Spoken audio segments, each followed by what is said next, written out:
केंद्र सरकारचा केंद्र सरकारचा भाजप सरकारचा एनडीए सरकारचा राष्ट्रवादीने फोडला बजेटचा भोपळा.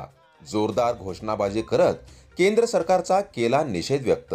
केंद्रीय अर्थमंत्री निर्मला सीताराम यांनी केंद्र सरकारचा तिसरा अर्थसंकल्प सादर केला. सदरच्या अर्थसंकल्पामध्ये महाराष्ट्र राज्याला भरीव असा निधी उपलब्ध करून दिला नाही. झुकते माप बिहार राज्याला देण्यात आले. याचा निषेध करण्यासाठी शरद पवार गटाच्या वतीने 4 हुतात्मा चौक सोलापूर या ठिकाणी निषेध आंदोलन करण्यात आले.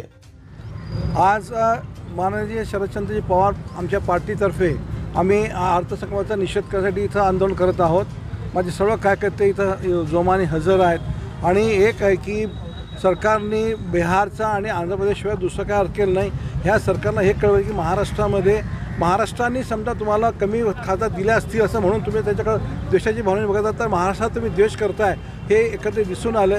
रेल्वेच्या एवढा प्रोजेक्ट चालू सध्या, त्या रेल्वेला एकही ठिकाणी तुम्ही पैसे दिले नाहीत आणि शेतकऱ्यांच्या प्रश्नासाठी तुम्ही काही पैसे दिले नाहीत आणि वरून म्हणता पीक विमा दिला, हे दिलं ते दिलं. अशा सरकारचा आम्ही निषेध करतो. आणि दुसरं असं आहे की 3 लाख रुपये जे कमवतात त्यांच्यावर 5% टॅक्स लावत आहे.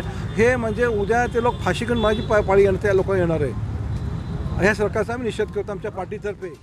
यावेळी शहर अध्यक्ष सुधीर खरटमल, प्रवक्ते UN बेरिया, माजी महापौर जनार्दन कारंपुरी, प्रदेश उपाध्यक्ष प्रमोद गायकवाड, ज्येष्ठ नेते महेश गादेकर, दिनेश शिंदे, युवा प्रदेश उपाध्यक्ष प्रशांत बाबर, चंद्रकांत पवार, सरफराज शेख, महिला अध्यक्षा सुनीता रोटे, युती अध्यक्षा प्रतीक्षा चव्हाण, अजित बनसोडे, सरफराज शेख, निशांत साळवे, अजित पात्रे, मुसा अत्तार, दिवाकर संपन्न, वंदना भिसे, सिया मुलानी, प्रतीक्षा चव्हाण, मनीषा माने, अक्षय जाधव, लक्ष्मण भोसले, जावेद खरेदी, अमित मोतीवार, सोपान खांडेकर, श्रीकांत शेरखाने, शक्ती कटकधोंड, सुनील इंगळे, रियाज मुमीन, विडी गायकवाड, फयाज सय्यद, लता फोटाणे आदींसह राष्ट्रवादी काँग्रेस पार्टी शरद पवार गटाचे पदाधिकारी, सदस्य आणि कार्यकर्ते उपस्थित होते.